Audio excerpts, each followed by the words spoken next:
갈수록 내 영혼을 부욕해 하는 복음을 아는 지식, 이런 제목으로 말씀을 전하도록 하겠습니다.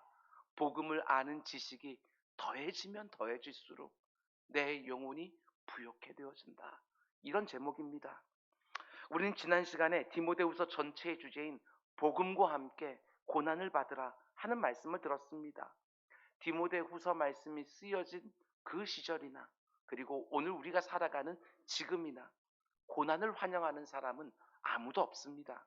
그러나 내 사랑하는 주님을 위해서 받는 고난이라면 얼마든지 고난을 환영하는, 복음을 위한 고난, 믿음을 위한 고난, 하나님의 말씀대로 살아가는 경건한 삶을 위한 고난이라면 기꺼이, 아니 흔쾌히 환영하는 그런 모습을 그 시대의 성도들과 오늘 여러분과 저에게 있기를 원하면서 바울이 권면하는 것입니다. 복음과 함께 고난을 받으라. 내가 뭔가 잘못해서 받는 고난 말고, 이 땅을 살아가는 모든 인생들이 보편적으로 똑같이 받는 고난 말고, 내 사랑하는 주님의 뒤를 따라갈 때 필연적으로 따라오는 고난, 어떻게든 하나님 말씀대로 살려고 할 때 필연적으로 따라오는 고난, 그런 고난들을 기꺼이 환영하며 살아가는 것, 그게 바로 우리 성도가 이 땅을 살아가는 삶의 방식이다. 이게 바로 지난 시간에 우리가 묵상했던 내용입니다. 그러고 나서 이제 곧바로 이어지는 오늘 본문에서는 이제 뭘 말하느냐. 여러분, 성경이 얼마나 논리적인지 모릅니다. 맥락을 딱딱 짚어가면서 그 흐름 가운데 묵상하면 한 구절 한 구절들이 다 살아나는 것이지요. 앞에서 복음과 함께 고난을 받으라 이렇게 말한 다음에 곧바로 이어서 도대체 복음이 무엇이기에 우리가 고난까지 기꺼이 환영하면서 받아야 되는가, 이 말을 해주고 있는 거예요. 그냥 복음과 함께 고난을 받아 이렇게 말하지 아니하고, 복음이 어떤 것인지는 네가 알면 이 고난도 조금도 두려워하지 않고 기꺼이 환영하며 받게 될 것이다. 지금 이 말을 해주고 있는 것이지요. 왜 우리가 고난을 피하려고만 합니까? 예수 따라가는 길에 고난이 있다고 우리 주님 분명히 자기를 부인하고 자기 십자가 지고 따라오라고 말씀하시고, 이 땅에서 경건하게 살려고 하는 자는 고난이 있을 거라고 분명히 성경이 말하고 있는데도 불구하고 왜 우리는 고난을 다 그렇게 피하려고만 할까? 고난이 왔을 때 왜 그렇게 마치 없어야 될 것이 내 삶에 이루어진 것처럼 당황하는 이유가 도대체 무엇인가? 이런 생각을 해보게 되었습니다. 우리가 이미 받은 복음이 얼마나 귀한지, 얼마나 가치로운 것인지, 얼마나 영광스러운 건지 알아야 될 대로 알지를 못해서 그런 것은 아닐까. 복음은 좋지만 고난은 싫다고, 그렇지 않습니다. 복음이 너무너무 좋아서 그 안에 들어가 있는 고난도 기꺼이 환영하는. 여러분, 제가 조직신학자가 아니기 때문에 복음이 무엇인지 성경 이것저것을 찾아가면서 첫째, 둘째, 셋째 복음의 정의를 말씀드리기보다는 주어진 성경 본문을 하나하나 따라가는 강해 설교자로서 오늘 본문에만 딱 국한해서 복음이 도대체 무엇이기에 여러분과 제가 기꺼이 고난을 환영하면서까지 받아야 되는지, 그 부분을 함께 생각해 보려고 합니다. 너무나도 감사하게도 사도 바울이 이 짧은 세 개의 구절을 통해서 복음이 어떤 것인지를 정말 간단 명료하게 우리가 알아야 될 것들이 무엇인지를 딱 모아놓고 있는 것이지요. 복음을 아는 지식이 여러분 얼마나 중요한지 모릅니다. 오늘 말씀 잘 들으셔야 되는 거예요. 여러분이 살아가는 삶 가운데 구체적이고 실제적인 어떤 도움이 되는 말씀이 아닌 것처럼 들릴지 모르겠지만 여러분의 인생 전체를 온전히 꽉 붙들어 줄 수 있는 말씀이 오늘 본문의 말씀이에요. 단지 내가 예수 믿고 구원받아 천국 가면 되는 거 아니냐? 그렇지 않습니다. 복음이 무엇인지 내가 깨달은 만큼 그 복음 안에 담겨있는 헤아릴 수 없는 많은 복락들을 이 땅에서도 참여하고 경험하고 누리게 되어지는 거예요. 종교개혁자들과 제가 너무 좋아하는 청교도들은 이렇게 말합니다. 내가 일평생 마셔도 다 마실 수 없는 마르지 않는 샘처럼 내 영혼을 부유하게 하는 것이 바로 복음을 아는 지식에서 자라나는 것이다. 그들은 도대체 복음 안에서 무엇을 보았기에 이렇게까지 고백할까? 평생을 말씀을 가지고 씨름하고 연구하고 묵상하면서도 마치 마르지 않은 샘처럼 거기서 계속 쏟아지면서 내 영혼을 부욕해 하는 복음. 우리 믿음의 선배들이 왜 이렇게가 말하는지 나도 알고 싶고 누리고 싶어하는 사모함을 가지고 오늘 본문을 함께 묵상한 우리 모두가 될 수 있기를 주님으로 축원드립니다. 복음이 무엇인지를 간단 명료하게 가르쳐주는 오늘 본문은 이렇게 시작하지요. 9절 말씀입니다. 하나님이 우리를 구원하사 거룩한 소명으로 부르심은 우리의 행위대로 하심이 아니요 오직 자기 뜻과 영원 전부터 그리스도 예수 안에서 우리에게 주신 은혜대로 하십니다. 단어 하나하나, 표현 하나하나 우리 좀 씹어가며 묵상하려고 합니다. 첫 번째로 복음이 무엇입니까?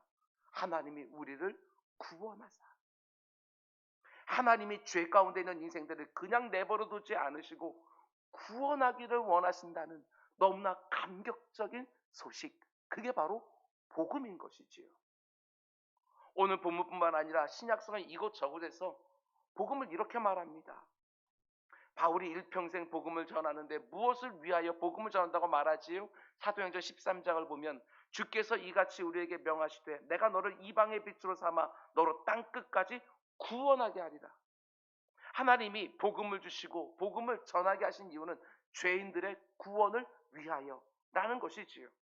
자기 죄로 영원한 형벌을 받을 수밖에 없는 죄인들을 구원하기 원하시는 하나님의 마음, 그게 복음 안에 담겨 있는 거예요. 사도행 16장을 보면 사도 바울이 빌립보에 가서 복음을 전할 때 귀신 들린 여종이 계속 따라오면서 바울 향해 소리를 지릅니다. 그가 바울과 우리를 따라와 소리질러 이르되 이 사람들은 지극히 높은 하나님의 종으로서 구원의 길을 너희에게 전하는 자라며, 지금 사도 바울이 전하는 복음이 무엇을 위한 것인지를 귀신들도 알아요. 이 사람들은 하나님의 종으로서 너희에게 구원의 길을 전하고 있다. 그러니까 죄로 인하여 눈이 어두워진 인생들에게 어디에 구원의 길이 있는지 보여주는 것, 그게 바로 복음인 거예요. 에베소서 1장은 더 명확하게 말합니다. 그 안에서 너희도 진리의 말씀 곧 너희의 구원의 복음을 듣고, 복음을 가리켜서 구원의 복음이라고 명확하게 말해요. 이 땅의 모든 인생들이 어머니 모태에서 나올 때부터 가지고 태어났던 악한 본성, 그리고 그 악한 본성이 만들어내는 온갖 죄들, 그것 때문에 하나님의 심판과 형벌을 받을 수밖에 없는 죄인들을 살려내는 구원이 여러분 어떻게 시작됩니까? 구원의 복음을 듣는 순간부터 시작되어지는 거예요. 이 심령 안에, 이 어리석고 이 눈먼 심령 안에 복음이 딱 들어와서 맞닥뜨려진 순간부터 눈 열리기 시작하는 거예요. 구원이 어디에 있는지. 복음이 하는 가장 중요한 일은 분명합니다. 죄가, 그리고 그 죄가 만들어내는 모든 형벌과 비참에서 인생들을 건져내서 살려내는 일. 죄인들의 눈을 열어서 어디에 구원의 길이 있는지를 보여주는 구원의 복음. 이게 바로 복음이지요. 그런가 하면 두 번째로 복음은 우리 죄인들에게 모든 형벌과 비참에서 건져내어 살려내는 구원의 복음인데, 그 복음이 어떤 방식으로 우리에게 전해진다고 말합니까? 9절 말씀을 다시 보면 하나님이 우리를 구원하사 거룩한 소명으로 부르심은, 이렇게 말하고 있어요. 그 구원의 복음이 여러분과 저에게 어떤 방식으로 전달됩니까? 하나님의 부르심으로 전달되어진다고. 하나님이 만세전에 구원하기로 작정하신 영혼들을 때가 되었을 때 이 땅에 보내시고, 또 때가 되었을 때 하나하나 자신의 구원으로 불러주시는 거예요. 하나님의 부르심, 그게 바로 복음이지요. 한 영혼도 실패하지 않고 한 사람 한 사람 다 구원으로 불러주시는 거예요. 내가 하나님 찾은 거 아닙니다. 하나님이 나를 그때 불러주시는 거예요. 여러분, 사람들이 얼마나 다양한 이유로 교회 안에 들어옵니까? 내 곁에 있는 사람들의 지속적인 권유로, 지적이고 영적인 호기심으로, 혹은 큰 상처와 아픔을 가지고 도무지 마음 둘 곳이 없어서 종교에 의지하기 위하여, 또 마음의 평안과 위로를 얻기 위하여 교회에 처음 들어옵니다. 우리 교회에 신앙생활 하시다가 지금 멀리 이사 가셨지만 한 권사님이요, 자신의 간증을 이렇게 해줍니다. 참 어렵게 낳은 귀한 아들인데 오래전이지요. 그 아들이 군대 갈 때가 된 거예요. 군대 갈 때가 되어지니까 어디 가서 빌기는 빌어야 되겠는데 어디 가서 빌까 하다가 택한 곳이 바로 교회였다고. 근데 그분이 일평생 새벽 기도자가 되었어요. 교회에 오는 이유는요, 사람마다 정말 다양해요. 교회에 들어오고 신앙생활을 시작하는 이유는 각 사람마다 다를지라도 예수 그리스도를 나의 구주로 딱 만나는 순간 깨닫게 되어져요. 아, 그게 바로 하나님의 부르심이었구나. 하나님이 그 일로, 그 상황으로, 그 사람으로 나를 부르셨구나. 처음 교회 안에 들어올 때는 모릅니다. 그러나 어느 순간이 되면 아는 것이지요. 하나님이 그때 나를 부르셨구나 하고 깨닫게 되어지는 거예요.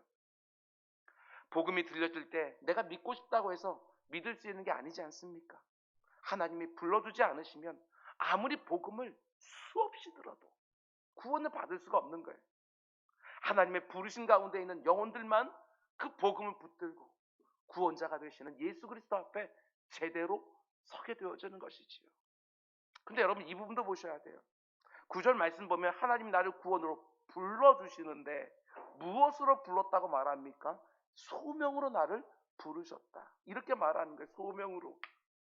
부르심과 소명, 사실 이 두 가지를 굳이 구별할 필요는 없지만 굳이 구별해 본다면 부르심은 구원으로의 부르심, 이렇게 말할 수 있다면 소명은 구원으로 부름받은 성도들 각각에 주시는 사명, 이렇게 말할 수 있는 거예요. 부르심은 구원으로의 부르심, 소명은 구원받은 성도 각각에게 주시는 사명, 이렇게 말할 수 있어요. 그 사명으로 나를 부르시는 것이지요. 그러니까 우리가 부르심을 받아서 구원받은 성도가 되고 나면 그것으로 끝이 아니고 하나님은 우리를 또 한 번 부르시는 것이지요. 사명을 맡기시는 또 한 번의 부르심이 있는 거예요. 그게 바로 소명이에요. 소명. 여러분, 그런데 이 소명을 생각할 때마다 우리가 빼놓지 말고 생각해야 되는 것이 무엇이냐?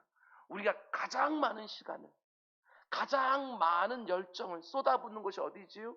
바로 직장 아닙니까? 내 직업인 거예요. 우리가 익히 잘 아는 것처럼 종교개혁자들은 직업 소명서를 가르쳤습니다. 직업 소명서. 그 직업으로 하나님이 나를 부르셨다.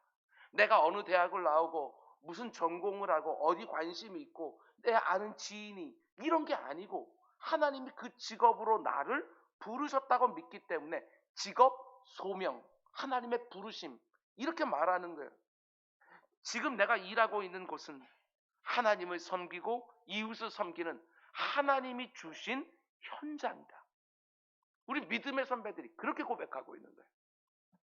제가 목회자로 부르심 받은 것도 마찬가지입니다. 소명의식을 가지고 이 자리를 감당하는 것이지. 그 소명의식이 없었다면, 하나님이 불러서 이곳으로 이 일을 맡기셨다고 하는 그 의식이 없었다면, 힘들고 어렵다고 느껴질 때, 혹은 좀 더 편하고 쉬워 보이고 근사해 보이는 길이 있다고 생각될 때 얼마든지 다른 길을 선택할 수 있는 것이지요. 그러나 지금 내가 서 있는 이 자리가 하나님이 나를 부르신 자리라는 분명한 소명의식을 가지고 있으면, 하나님이 나를 딱 들어서 다른 자리로 옮기기 전까지는 내 상황이 어떠하든지, 내 감정이 어떠하든지, 수월하든지 어렵든지 마땅히 맡은 자에게 구할 것은 충성밖에 없는 거예요. 그게 바로 소명의식이에요. 하나님의 부르심에는 결코 실패함이 없다. 자기 아들의 생명값으로 구원하신 나를 아무데나 툭 던져놓고 일하면서 일평생 살아, 이렇게 말하는 것이 아니라 그 가운데는 하나님의 목적이 담겨있다. 내가 있는 자리, 내가 하고 있는 일, 그 소명의식 가지고 충성하는 거예요. 여러분, 목사를 직업으로 본다면 그 직업의 목적은 하나님을 섬기고 이웃을 섬기는 거, 여러분하고 똑같아요. 어떤 직업을 가지고 있든지 하나님을 전심으로 사랑하고 이웃들을 복되게 하는 거, 바로 그 자리에 하나님의 그 목적이 담겨 있는 거예요. 대학원 진학을 앞두고, 그리고 대학원을 다니면서 하나님이 저를 목사로 부르신다는 것이 분명해지니까 정말 열심히 공부했습니다. 신학을 공부하는 것 자체가 얼마나 행복했는지 몰라요.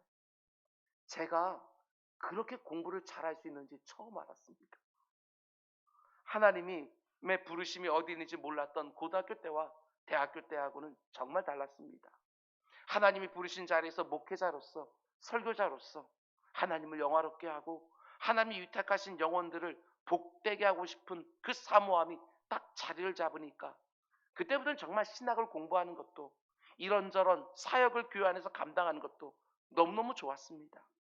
내가 하는 모든 일들에 하나하나 의미가 다 부여되기 시작하면서 억지로 겨우겨우 할 수 없어서 해야 되니까 이런 게 아니라 모든 시간과 기회에도 충성하고 싶었습니다.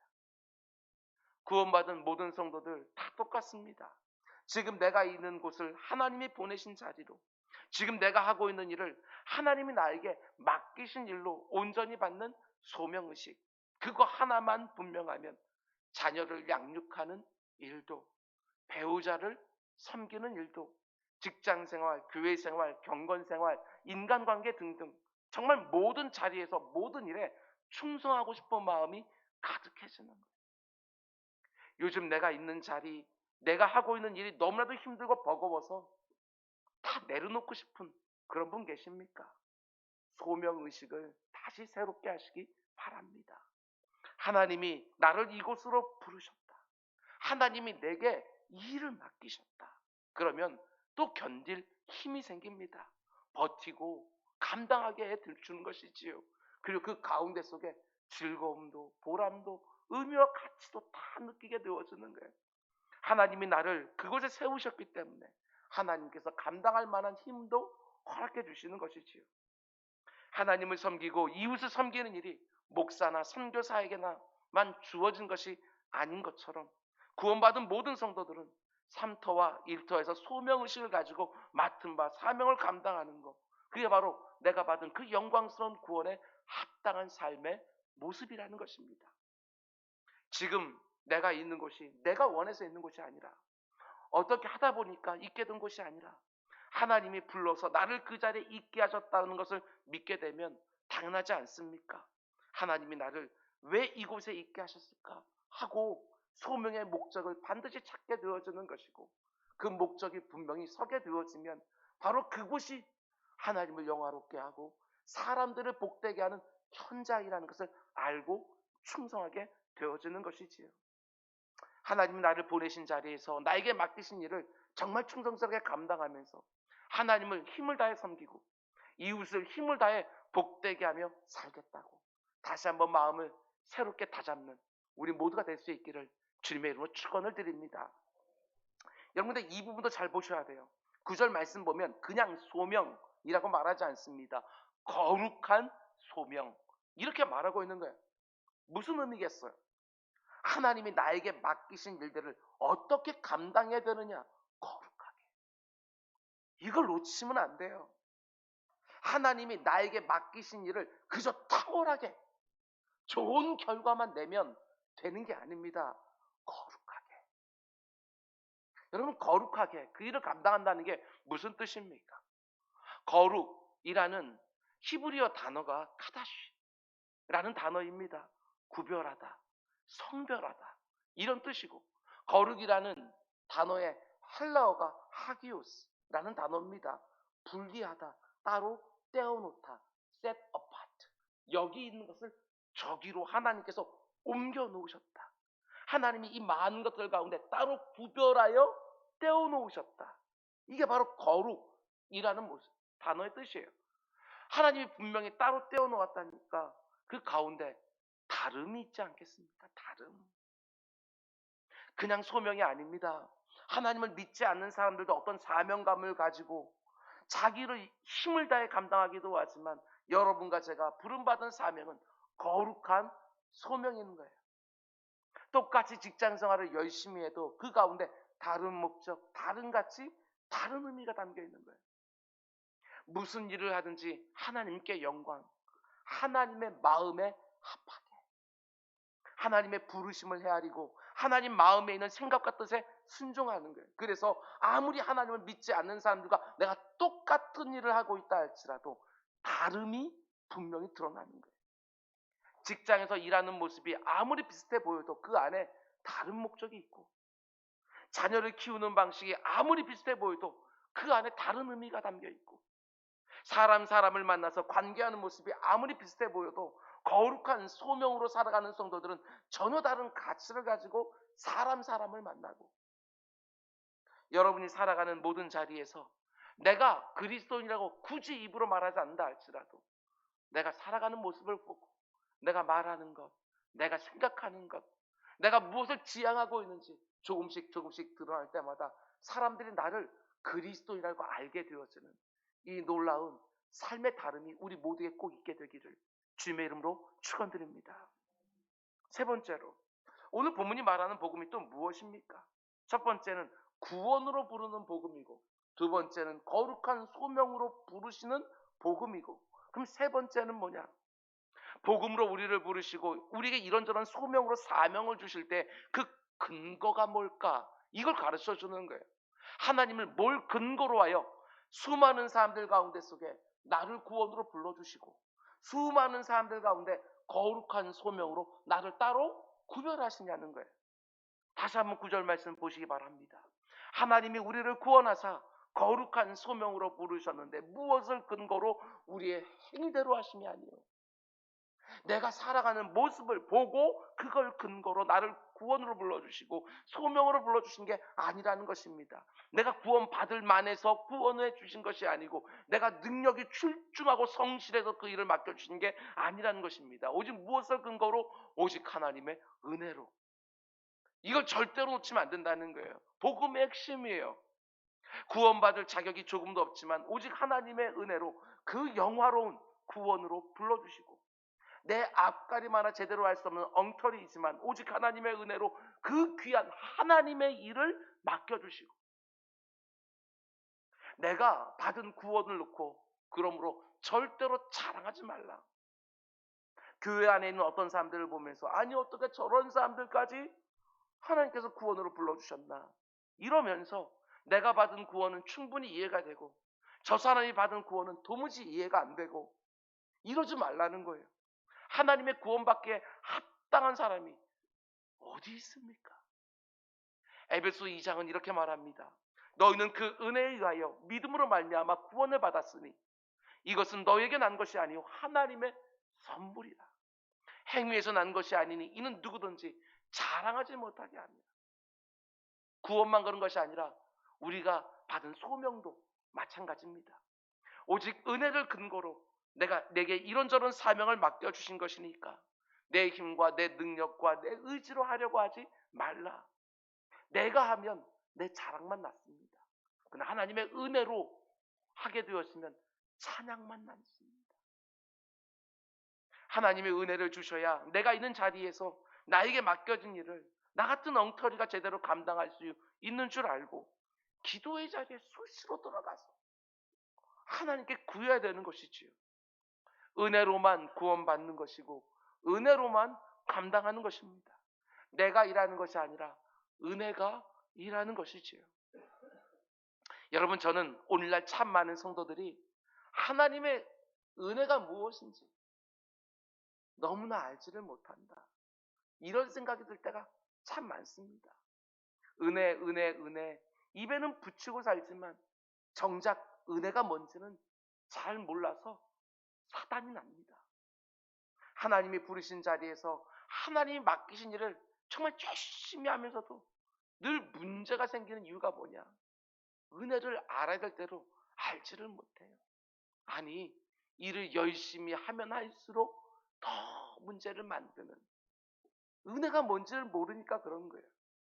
교회 안에서 나는 이렇게 열심히 섬기는데 너는 왜 아무것도 안 하냐? 이런 식으로 하나님 맡기신 사명을 감당하면서도 늘 비교하면서 우월의식을 갖거나 혹은 억울해하거나, 그렇지 않습니다.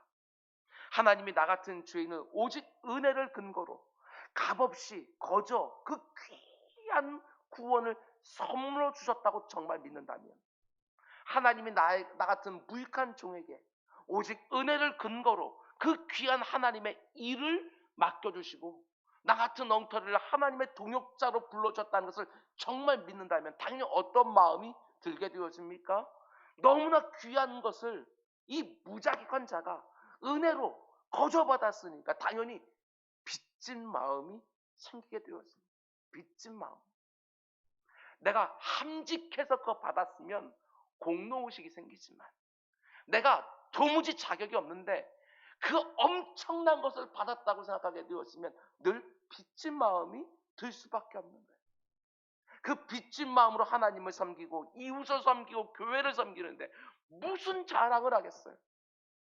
아들 하나님의 생명값 그 어마어마한 빚을 내가 졌는데 아니 평생 갚아도 갚을 수 없는 손톱만큼도 갚을 수 없는 어마어마한 빚을 내가 아버지 하나님께 지고 있는데 고작 그 조금 헌신했다고 무슨 자랑거리가 있고 무슨 비교를 하고 무슨 억울해하고 내가 빚진 거 생각하면 대단한 헌신?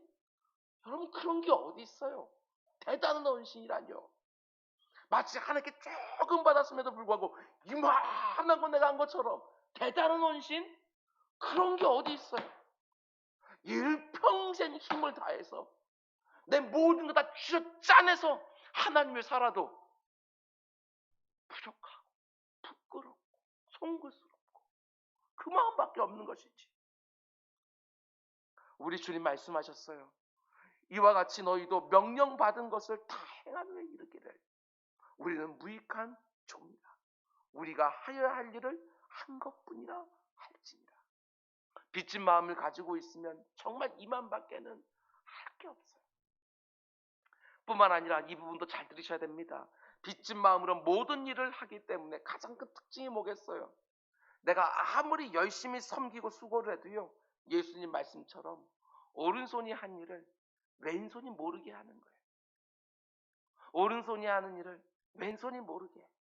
아니 오른손이 하는 일을 왼손이 모를 수 있습니까? 그건 불가능하지요. 이 말의 뜻은 잊어버려라. 그게 뭐게 대단하다. 잊어버려라. 이런 말이에요. 빚진 마음으로 마땅히 내가 해야 될 일을 했기 때문에 내가 잊어버리려고 애쓰는 것이 아니라 그냥 자연스럽게 잊혀져지는 거예요. 그게 바로 빚진 마음으로 하나님의 일을 하는 사람의 특징이에요. 내가 당연히 갚아야 되고 갚았는데 뭘 그걸 기억을 하고 있어요. 하나님이 나에게 맡기신 일을 내가 이렇게 열심히 감당했다고 내가 이렇게 열심히 교회를 섬겼다고 내가 이 사람 이렇게 열심히 섬겼노라고 이러면서 뿌듯하게 말하는 게 아니라 금방금방 잊혀져지는 거예요. 빚진 마음으로 했기 때문에 내가 한 일을 잘 쌓아두었다가 필요할 때마다 끄집어내서 하나님 앞에서 당당하게 내밀고 다른 사람들에게도 나 이런 사람이라고 이렇게 했다고 내미는 것이 아니라 그냥 다 잊어져 버리는 거예요. 이게 바로 하나님이 오직 은혜로 구원을 주신다는 복음의 핵심이지요. 은혜에 대한 눈이 열려야 내가 살아가는 삶의 모든 자리가 다 바뀌게 되어지는 거예요. 은혜의식, 빚진 자 마음 이런 것이 안 열리면 여러분 겸손할 수 있지만 겸손을 부릴 수는 있지만 겸손하지는 않습니다. 남을 도와줄 수는 있지만 베풀어주는 것이지 섬기고 희생하는 건 안 되는 거예요.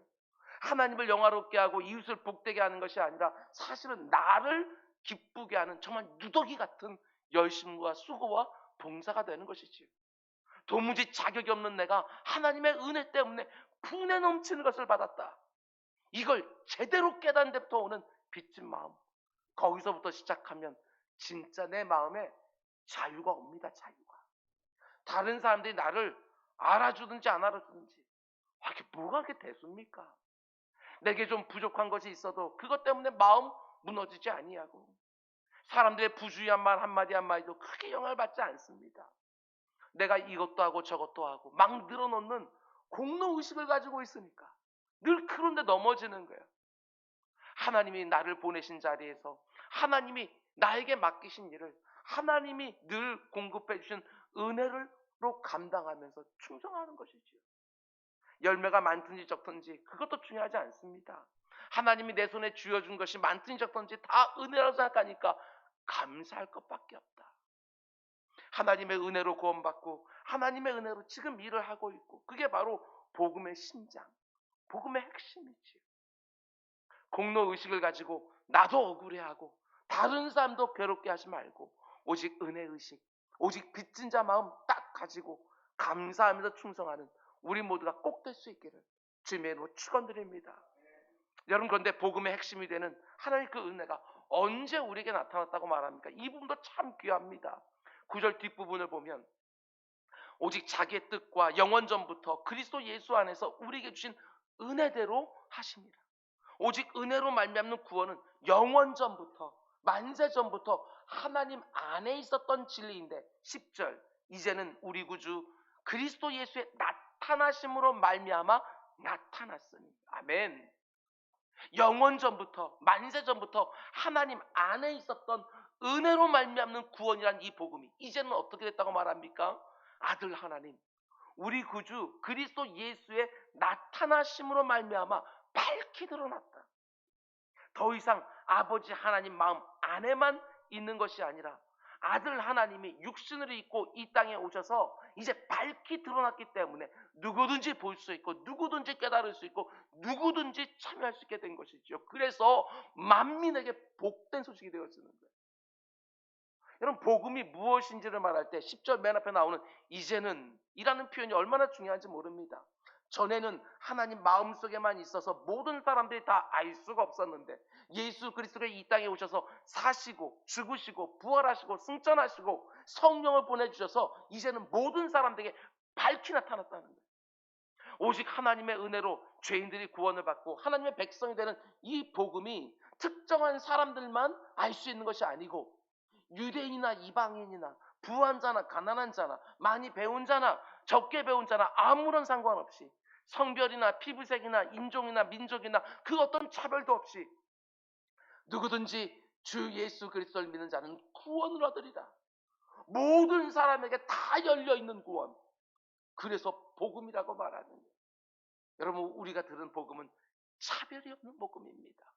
내 눈으로 보기에는 저 사람 예수 안 믿을 것처럼 보여도 그렇지 않습니다. 이 복음은 누구라도 바꿔내는 복음. 이게 끝이 아니지요. 사도 바울은 이 짧은 구절에 복음이 만들어내는 너무나 놀라운 두 가지 결과까지 담아 놓아요. 10절 맨 뒷부분을 보면 그는 사망을 패하시고 복음으로서 생명과 썩지 아니할 것을 드러내신지라. 아멘. 예수 그리스도 안에 있는 복음이 만드는 두 가지 결과가 뭐라고 말하지요? 하나는 사망이 패해진다는 것이고 또 하나는 썩지 않는 영원한 생명이 주어진다는 것이고. 여러분, 그리스도께서 사망을 패하셨다. 여러분, 이게 얼마나 큰 복음입니까? 이 사망은요, 관계 단절을 말하는 거예요. 관계가 단절되어지는 거예요. 성경은 세 가지 차원의 사망을 말합니다. 첫 번째는 육적인 사망, 우리가 흔히 죽음이라고 말하는 육체와 영혼의 분리, 이게 바로 육적인 사망. 두 번째는 영적인 사망, 육신은 살아있는 것처럼 보인다 할지라도 하나님으로부터 완전히 떨어지는 상태, 하나님과 단절되는 상태.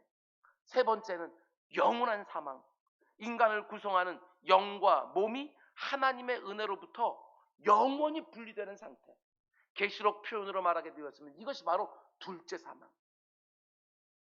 근데 예수 그리스도께서 우리를 위하여 대신 죽으시고 우리를 위하여 다시 살아나셨을 때 그분의 죽으심과 부활 안에서 이 세 가지 사망이 다 패해졌다. 얼마나 놀라운 소식이에요. 육적인 사망이 패해졌다고. 우리가 사도신경으로 고백하지 않습니까? 내가 몸의 부활을 믿습니다. 우리 주님 다시 오실 때 어떤 형태인지 정확히는 알 수 없어도 더 이상 죄에 짓지 않는 전혀 새로운 육체를 우리가 더 짓게 된다고. 여러분, 흥분되지 않아요? 저는 이 부분만 생각하게 되었으면 너무나도 기다려져요. 왜냐? 아무리 하나님 말씀대로 살고 싶어도 여러분들이 고백하는 것처럼 마음은 원이지만 육신이 약하다고. 이 육신이 악한 죄된 모성이 뼛속까지 찌들어 있어서 마음에는 정말 하나님 말씀대로 살고 싶은데 죄에 또 넘어지고 또 넘어지고 또 넘어지고, 이 한탄스러운 이런 육신이 아니라, 죄를 지을 수밖에 없는 육신이 아니라 죄를 짓지 않는 육신, 여러분, 그것을 입는 날이 와요. 무엇 때문에? 예수 그리스도께서 사망을 패하셨기 때문에. 영적인 사망, 죄로 인하여 하나님과 완전히 단절되어 죽어있던 우리 영혼이 그리스도 예수의 대속의 은혜로 하나님과 다시 화목해졌다. 연결되어졌다. 생명의 근원에게 연결되어졌다. 영적인 사망도 패해지지요. 때가 되면 하나님의 심판대 앞에 서게 되는데 예수 그리스도의 보혈로 의롭다고 여김받은 성도들에게는 영원한 사망이 아니라 영원한 생명이 주어지는 거예요. 복음 안에 이 놀라운 소식이 들어있어요. 예수 그리스도께서 이 모든 사망을 패하셨다. 할렐루야. 이 말씀이 복음 안에 들어있는 거예요. 너무 놀라운 말씀 아닙니까? 예수 그리스도의 죽으심과 부활을 통해서 육적인 사망을 늘 두려워하고 영적인 사망으로 하나님과 끊어져 있고 결국에는 영원한 사망에 던져질 수밖에 없던 죄인들에게 사망이 패해졌다는 소식, 사망 권세가 다 깨어져서 더 이상 성도들에게 그 어떤 영향을 미칠 수 없다고 하는 소식, 이게 복음이지요. 예수 그리스도께서 사망을 패하시는 거예요. 이게 바로 복음이라는 거예요. 이 땅에서 우리가 죽음을 경험하기도 하지만 그것은요, 존재의 소멸이 아니라 존재 방식의 변화죠. 죽는 것이 아니에요. 사라지고 소멸되어지는 것이 아니라 존재 방식이 바뀌게 되어지는 것, 영원한 생명으로 들어가는 관문, 과정, 그것이 바로 죽음 아니겠어요? 사망이 패해졌다. 얼마나 어마어마한 소식인지 모르겠어요. 우리가 부르는 주 예수 나의 산 소망이라는 복음성화의 가사처럼 사망이 더 이상 우리를 주장할 수가 없다고, 사망이 무너졌다고, 주 예수 승리하셨다고, 너무나 굿뉴스 아닙니까? 이게 바로 복음의 핵심 메시지인 거예요. 사망의 권세 더 이상 끌려다니지 않게 돼요.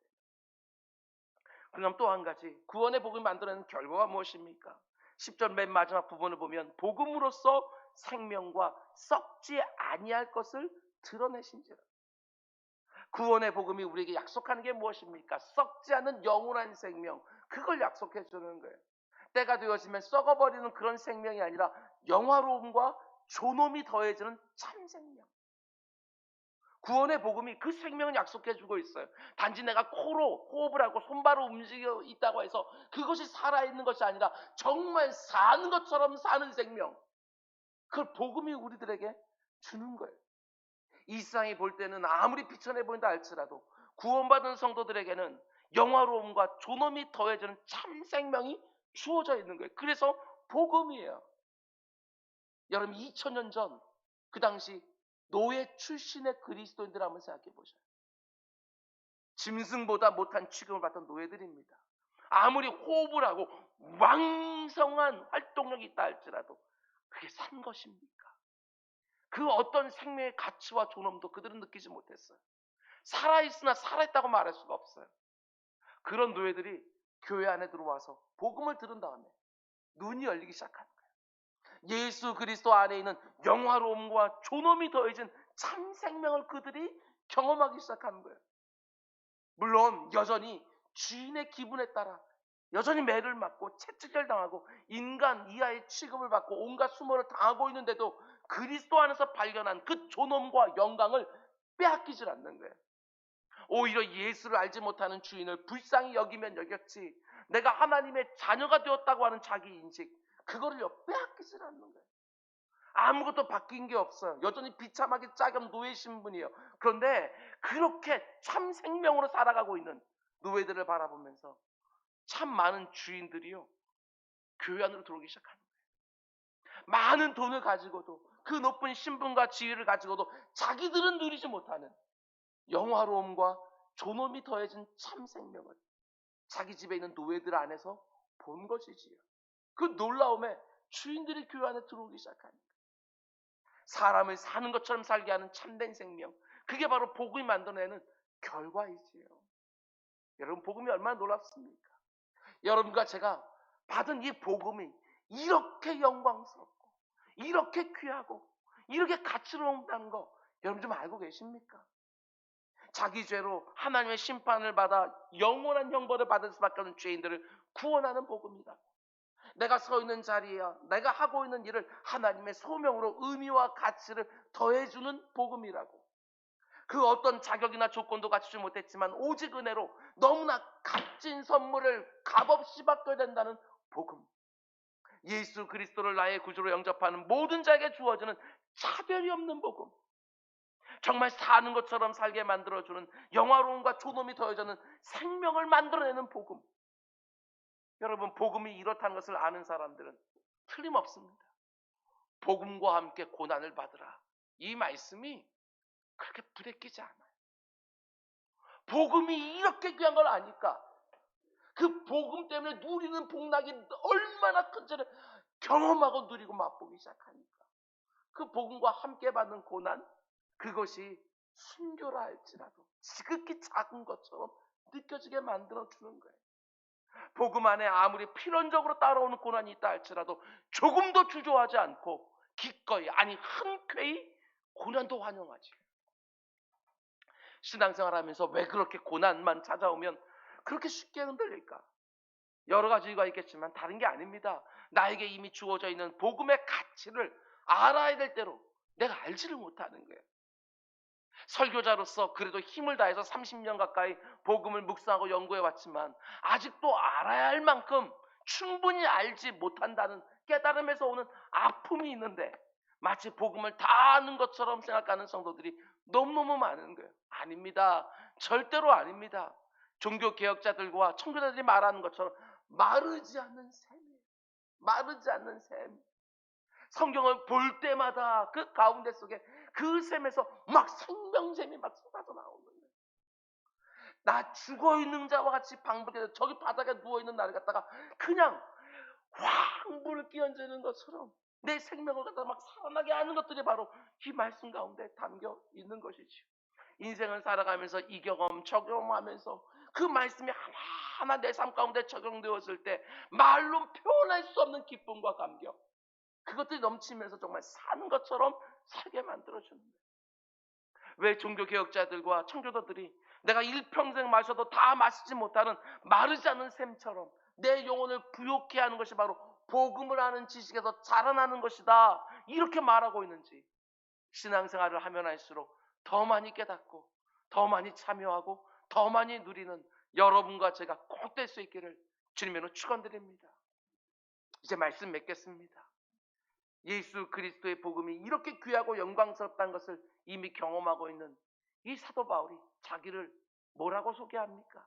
이렇게 오늘 본문이 끝나죠. 11절, 내가 이 복음을 위하여 선포자와 사도와 교사로 세우심을 입었노라. 복음이 이렇게 귀하니까 그 복음을 위해서 부름받은 내가 얼마나 하나님의 큰 은혜를 받고 있는 것인지 이걸 알게 된 나 같은 사람에게 정말 그렇지 않습니까? 복음의 박해자, 비방자, 폭행자를 달던 사울이라는 청년을 불러서 복음의 선포자와 사도와 교사로 세우시는 바울이 된 것. 복음이 얼마나 영화롭고 능력인지를 먼저 경험하게 되어지니까 바울이요, 복음을 위해서 삽니다. 에베소 교회를 섬기면서 이런저런 아픔을 지금 경험하고 있는 사랑하는 영적 아들 디모데를 향해서도 네로 황제의 극한 박해 가운데 속에서 말할 수 없는 박해를 받고 있는 초대교회 성도들을 향해서 복음이 얼마나 귀한 줄 아니까 조금도 주저하지 아니하고 일체 두려워하지 말고 복음과 함께 고난을 받으라, 이렇게 말할 수 있는 거예요. 일평생 복음을 묵상해도 그 안에 담겨있는 부요함을 우리가 다 깨달을 수는 없겠지만 조금이라도 복음의 맛을 제대로 맛본 성도라면 그 복음을 위해서 살 수밖에 없는 것이지요. 사도 바울이 고백하는 것처럼 내가 이 복음을 위하여 선포자와 사도와 교사로 예심을 입었노라, 이렇게 말하고 있는데 바울이 받은 복음과 여러분과 제가 받은 복음이 동일한 복음이라면 내 입에서도 똑같은 고백이 나와야 되지 않겠습니까? 나는 이 복음을 위하여 그 가정으로 보내심을 받았습니다. 그 일터로 부르심을 받았습니다. 그 관계 속으로 부르심을 받았습니다. 때를 얻든지 못 얻든지 너희는 복음을 증거하라, 이렇게 말했던 것처럼 나는 이 복음을 전하고 가르치고 나누기 위해서 유아부 유치부에 보냄받았습니다. 유년부와 초등부와 청소년부에, 청년 2부에, 청년 1부에 나는 보내심을 받았습니다. 내가 그 구역에 보내심을 받았고 그 선교회에 부르심을 받았습니다. 복음을 전해야 된다고 말하니까 전하는 게 아닙니다. 복음이 얼마나 영광스럽고 귀하고 능력 있고 가치로운 줄 아니까 복음을 위해서 살게 되는 것이지요. 우리 모두가 예수 그리스도의 복음이 얼마나 내 영혼을 부욕해 하는지를 알아야 될 대로 알아. 한 손에는 하나님의 사랑을 들고 또 한 손에는 그리스도의 복음을 들고 하나님이 보내신 자리가 어떤 자리든지 하나님이 내 옆에 세워둔 사람이 누구든지 그 사랑과 그 복음으로 영혼을 살리고 치유하고 복되게 하는 일에 마음껏 쓰임받는 우리 모두가 꼭 될 수 있기를 주님의 이름으로 축원드립니다. 기도하겠습니다.